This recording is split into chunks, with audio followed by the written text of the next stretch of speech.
bom estar aqui, nesse momento de culto, de adoração. Faz tempo que eu não andava por aqui, ou melhor, não estava por aqui. Aliás, parece que nesse período de pandemia tudo faz tempo, né? Faz tempo que a gente não se vê, faz tempo que a gente não se abraça, faz tempo que a gente não se encontra. Mas esse momento de culto é de fato um momento de encontro, é um momento, ainda que virtual, de comunidade, não é? De que a gente está junto para juntos orarmos, juntos de alguma forma até sussurrarmos um canto e juntos ouvir, juntos escutar a palavra de Deus. Se você tiver possibilidade, eu gostaria que você saísse à cata aí nessa tua casa de uma Bíblia física. Tem jeito? Você ainda sabe o que é uma Bíblia física? A gente tem andado muito com o virtual, né? Com a tela, e a gente, a tela acaba também dispersando muito a gente, e a gente corre de um lado para outro, e aí mira a tela. Eu queria que, se fosse possível, você abrisse a sua Bíblia hoje à noite nessa Bíblia física. Se não, vai mesmo pelo celular, né? Mas porque eu queria que a gente olhasse para esse texto de 1 Reis, capítulo 8, que é o texto da nossa conversa, nesse momento, nesse tempo, nessa hora de culto. A nossa conversa básica é com esse texto de 1 Reis, capítulo 8. Eu não sei o que está na cabeça, na compreensão sua, olhando para mim, falando aqui hoje à noite, né? Eu sou um desses velhos pregadores, né? É claro, eu não preciso nem dizer isso, você já sabe, né? Basta olhar também. Mas de alguma forma, eu sou um desses velhos pregadores que de fato nunca está totalmente pronto com o seu sermão. O sermão parece que ele é um processo de gestação. A gente vai orando, a gente vai buscando um jeito de falar, mas a gente também vai se perguntando: puxa, será que é isso mesmo, né? Será que é esse texto mesmo? E não é totalmente impossível de repente a gente subir aqui e dizer: puxa, mas esse texto tem algumas coisas difíceis, né? Desse 1 Reis. É isso mesmo, Valdir? E é assim que eu venho aqui hoje à noite, né? Nessa hora, abrindo esse texto com você e dizendo: eu nunca estou pronto, graças a Deus eu nunca estou pronto, porque Deus nunca está pronto comigo. E porque a palavra que a gente abre, ela é uma palavra, a palavra de Deus, ela é multifacética, né? A palavra de Deus, ela tem tantas diferentes janelas e portas que nos alcançam, e sempre tem a ver muito com o nosso momento de vida. A palavra de Deus nunca é uma palavra abstrata, a palavra de Deus sempre é uma palavra concreta. A palavra de Deus sempre é uma palavra de conversa. Ou seja, ela é uma palavra que conversa com a nossa realidade, que conversa com a nossa vida e que conversa com o nosso momento, com as coisas que preocupam a gente, com as coisas que alegram a gente, com as coisas que de alguma forma estão movimentando o nosso estômago, o nosso coração e os nossos pés. A palavra de Deus é assim. Mas ela já é assim também no seu nascedouro. Ela nasce assim. E quando a gente abre 1 Reis, como você está fazendo comigo, nesse momento, a gente abre 1 Reis, a gente tem um contexto, a gente tem uma narrativa, a gente tem uma história. Quando a gente abre 1 Reis, a gente se encontra num momento de celebração, num momento de grandiosidade. Historicamente falando, esse é um momento onde o rei Davi já morreu. E o rei Davi foi um rei pioneiro, né? O rei Davi foi, por assim dizer, um rei da roça, né? Que cultivou a terra pela primeira vez. Ele começou esse processo do reinado, e depois dele, o filho dele, o Salomão, né? Ele já não é mais o rei da roça, né? Ele já é o rei do reinado. Ele é o rei já onde as coisas, ele é o rei da construção, ele é o rei do império. E nesses primeiros capítulos do livro de Reis, nós vamos ver que Salomão, ele se mete na construção, ele constrói um palácio, e ele constrói um templo. Ele constrói um templo grandioso. Já o reinado de Israel, né, havia sido estabelecido as fronteiras, as conquistas, né? As diferentes tribos de Israel haviam sido unidas através de uma capital que era Jerusalém, né?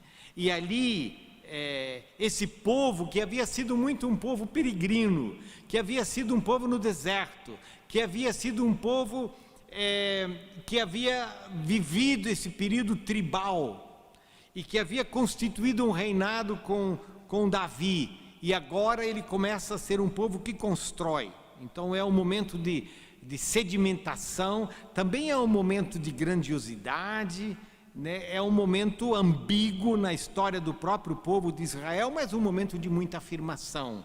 Então, 1 Reis 8 é esse momento onde o Salomão construiu um grande templo. Ele juntou materiais de vários povos, de vários lugares. Ele teve muita gente trabalhando. Esse foi um templo ostensivo, por assim dizer, né? E que tem toda uma arquitetura, tem todo um desenho, tem toda uma estética que de alguma forma é uma estética que aponta para Deus, mas que também aponta para o povo. Uma estética grandiloquente.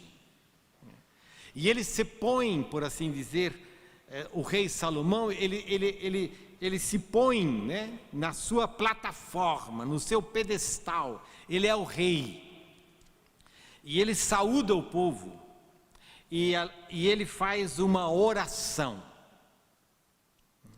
Nós ouvimos um pouco dessa, o Fernando fez essa leitura, né, no versículo 22, se você está aí comigo, vá lá os seus olhos para o versículo 22, Salomão se pôs diante do altar do Senhor, na presença de toda a congregação de Israel, estendeu as mãos para os céus e disse. Tem uma performance aqui, né? O Fernando vai gostar disso, né? Dessa performance, né?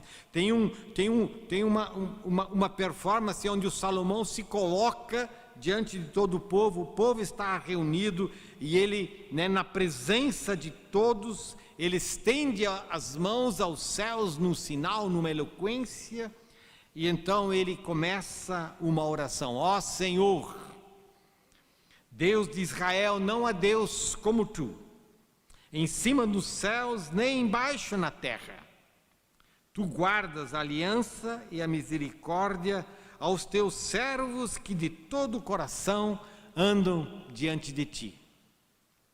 E a gente de alguma forma pergunta, mas então, nesse grande momento, nesse momento de grandiosidade, de performance real, de consagração de um tempo eloquente, o que é que o Salomão ora? Qual é a composição da oração dele? E é interessante que a composição da oração, ela parece ser muito pé no chão. Salomão está contente com o templo. Salomão é um rei orgulhoso. Aliás, ele até vai ser vítima da prepotência e do orgulho dele no decorrer da história dele. Mas é interessante que nessa oração, o Salomão não está tão preocupado com o templo. Ele não está dizendo, ó Deus, nós te agradecemos, né, porque estamos aqui nesse grande espaço, nesse pé direito enorme, né, nesse ouro.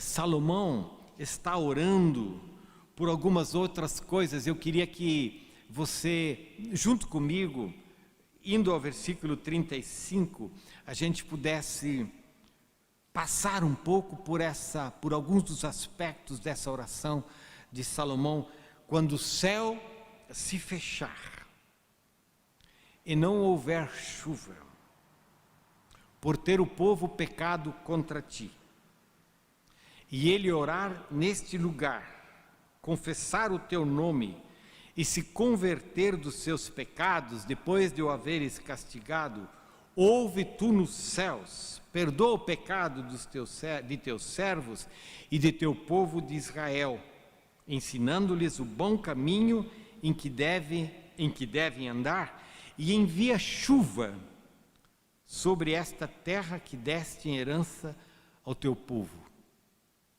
E veja, no versículo 37, eu não vou ler tudo, depois de repente quando acabar aqui esse momento, você pode até caminhar um pouquinho mais, fazer algumas leituras mais profundas, mas no versículo 37 diz, quando houver fome na terra, ou peste, ou quando houver crestamento,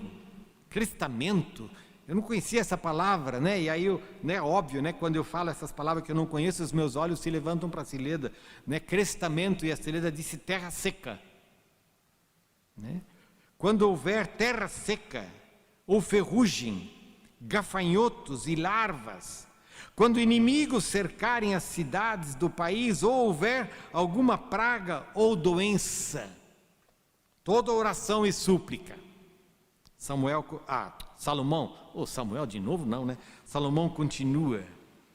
No versículo 41, também ao estrangeiro, que não for do teu povo de Israel, porém vier de uma terra distante, por amor do teu nome, porque ouvirão do teu grande nome, e da tua mão poderosa, e do teu braço estendido, e orar voltando para esse templo, ouve tu nos céus. E o texto continua, que não chama a tua atenção, que nesse momento de tanta eloquência e de tanta performance, que nesse momento de consagração de um templo portentoso, é isso? Essa palavra está bem, Não preciso nem olhar para a Cileda para ver se a palavra está certa. Nesse tempo portentoso, os olhos do Salomão, o coração do Salomão, a oração dele se volta para quê? Ele se volta para a guerra, se volta para a seca, se volta para a fome, se volta para a peste, se volta para a vida dos estrangeiros que estão chegando, se volta para aquelas coisas que marcam a vida cotidiana do povo, que marcam a vida individual, comunitária e coletiva. Situações que no decorrer da história, sempre de novo nós vivemos. Situações de conflito, de fronteiras, de negociações políticas, de invasão, de guerra, de morte. Situações de seca que geram fome. Situações de chuva que geram enchente. Situações de peste. Situações de coronavírus, situações de migrantes que se deslocam em função da fome, da perseguição, pessoas que vão de realidades, de sofrimento para lugares onde eles acham que vão conseguir um emprego. Essas coisas que marcam a vida no cotidiano da nossa existência e do nosso ser, e eu olho para essa oração do Salomão, e eu digo, mas essa é uma oração para hoje, essa é uma descrição da nossa realidade, e foi essa uma das razões pelas quais eu acabei me voltando para esse texto, pensando nesse tempo de culto, porque essa é uma oração para hoje. A palavra de Deus é sempre uma palavra para hoje.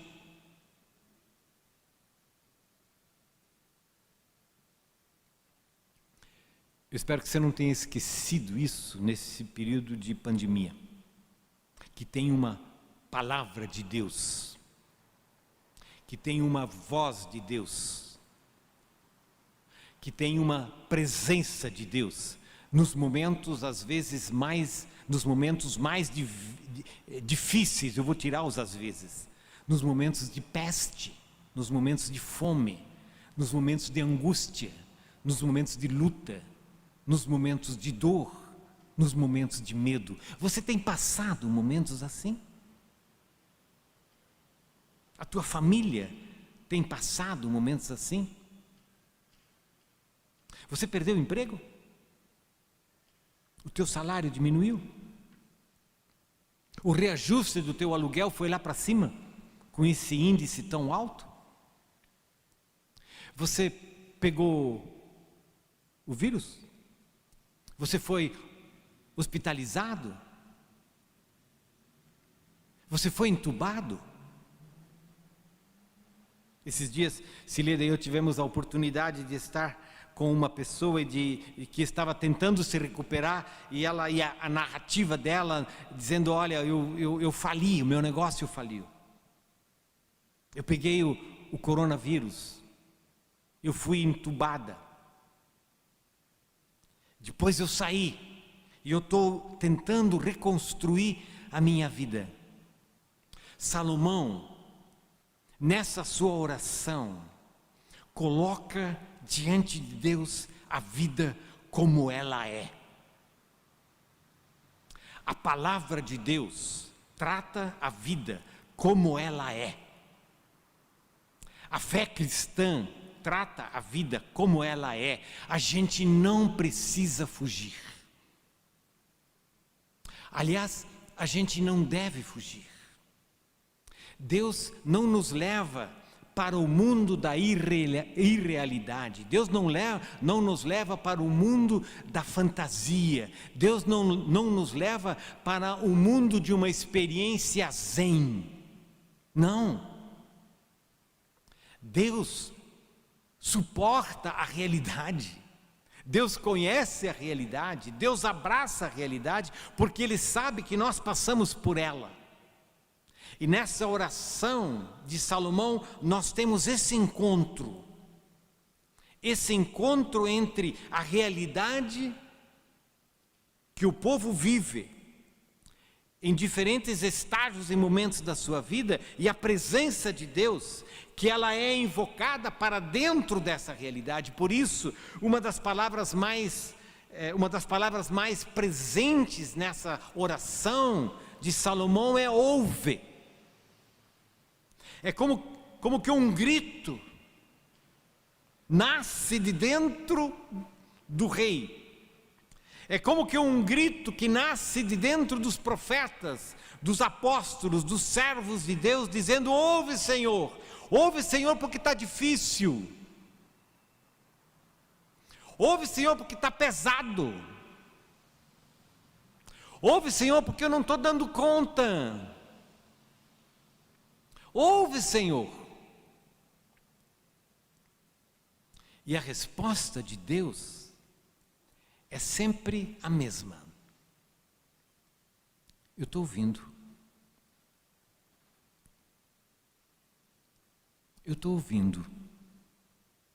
E antes que você pudesse colocar essas tuas experiências e essas tuas palavras aliás, essas tuas experiências em palavra, eu já ouvi. Eu ouvi quando o teu gemido ainda não havia se transformado num gemido. Eu ouvi quando a tua dor ainda não havia encontrado palavras.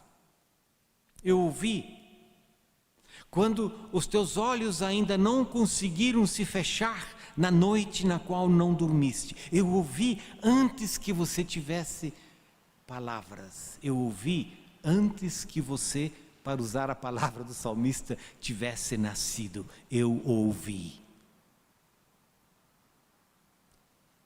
Como eu disse antes, essa é uma das razões pelas quais eu trago esse texto hoje à noite, para dizer para você que Deus ouve. Mas veja, mais do que isso, Deus não apenas ouve, Deus vai dizer assim para você: eu não apenas te ouço como alguém distante, Eu te ouço como alguém presente. Eu te ouço como alguém que te abraça. Eu te ouço como alguém que te conhece. Eu te ouço como alguém que cuida de você. Eu te ouço como alguém que te ama. A nossa oração a Deus é essa oração que coloca, se você me permite essa linguagem, as tripas pelos bofes. É essa oração que fala das entranhas, é essa oração que fala de tudo, de medos. É essa oração, pode colocar, e Deus diz: fala, eu já sei, mas fala porque é importante para você. E eu estou com você nesse momento. E então, o Salomão diz: Deus, ouve, perdoa, Deus. Perdoa porque todos nós temos nos nossos caminhos os nossos atalhos e os nossos desvios, não é? Todos nós temos as nossas rupturas, as nossas dores, todos nós somos marcados por esses pecados individuais e coletivos que sempre de novo rompem a nossa existência, que desconstroem a nossa vida, que machucam a nossa alma. Nós somos assim, nós somos filhos e filhas, nós somos pessoas que vivem nesses caminhos do pecado. Nós mesmos, o outro, somos parte dessa geração incrédula, machucada, destruída, cansada. Perdoa, diz Salomão, perdoa. E o perdão, esse perdão de Deus, esse perdão de Deus não é apenas um perdão que dá jeito do nosso passado. E isso é muito importante, não é verdade? Porque o nosso passado pode nos matar, o nosso passado pode nos escravizar, o nosso passado pode nos destruir. E Deus nos liberta desse passado que mata, desse passado que encapsula a vida num desastre histórico. Deus perdoa e o perdão de Deus alcança o nosso passado, mas o perdão de Deus, ele nos encaminha para o futuro. O perdão de Deus abre as portas e as janelas do amanhã. O perdão de Deus nos permite dormir na noite que vem. O perdão de Deus nos permite e nos empurra para sair da cama pela manhã. O perdão de Deus nos dá a força para sair em busca de emprego, de alguma coisa mais que pudesse nos dar sustentabilidade para a nossa família. O perdão de Deus nos chama para um novo amanhã, um amanhã de esperança, um amanhã onde nós experimentamos a intervenção de Deus, o cuidado de Deus, a graça de Deus. Deus, ele é um Deus que intervém na nossa realidade, e é isso que o Salomão, e eu estou com esse negócio, Salomão não sai na minha cabeça, mas é do Salomão que nós estamos falando, não se preocupe não, esqueça Samuel, só pega Salomão hoje. Salomão pede e diz: olha Deus, intervém, está seco, faça chover, tem guerra Deus, Deus, para essa guerra, tem peste, tem contágio, para Deus. Tem estrangeiro em busca de alguma coisa, acolhe Deus. Esse Deus que intervém, Deus não é ausente. Então, Deus não apenas ouve, mas está presente. Deus não apenas está presente, mas nos recoloca no caminho para um novo amanhã. Deus não apenas nos recoloca num novo caminho para amanhã, mas Deus intervém na nossa história para que nós possamos caminhar com Ele. Essa é a oração de Salomão.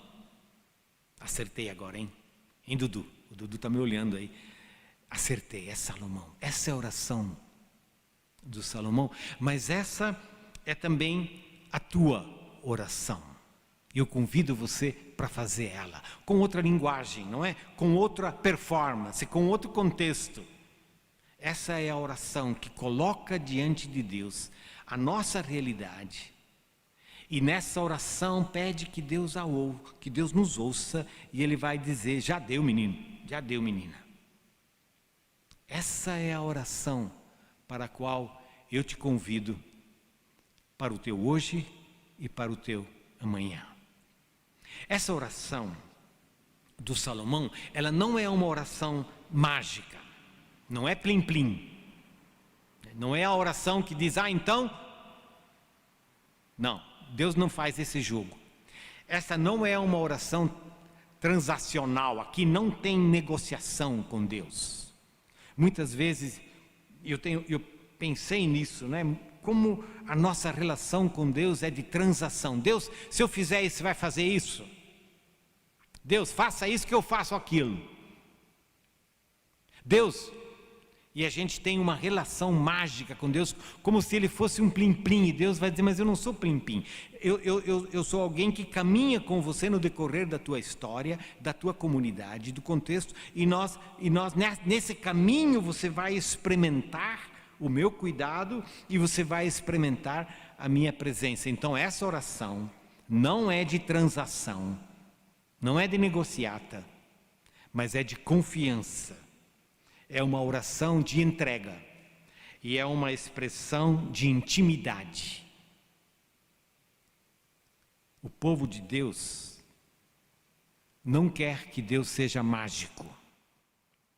O povo de Deus quer que Deus seja Deus, Senhor da história, aquele que ouve a nossa oração, aquele que está presente na nossa vida, aquele que transforma os nossos olhos para ver através dele a esperança com a qual ele nos fertiliza e intervém na nossa história para que a gente tenha a marca dele. A oração como estilo de vida, a oração como um jeito de viver, a oração como afirmação de esperança, a oração como o despertar de uma nova aurora e o surgir de um novo caminho.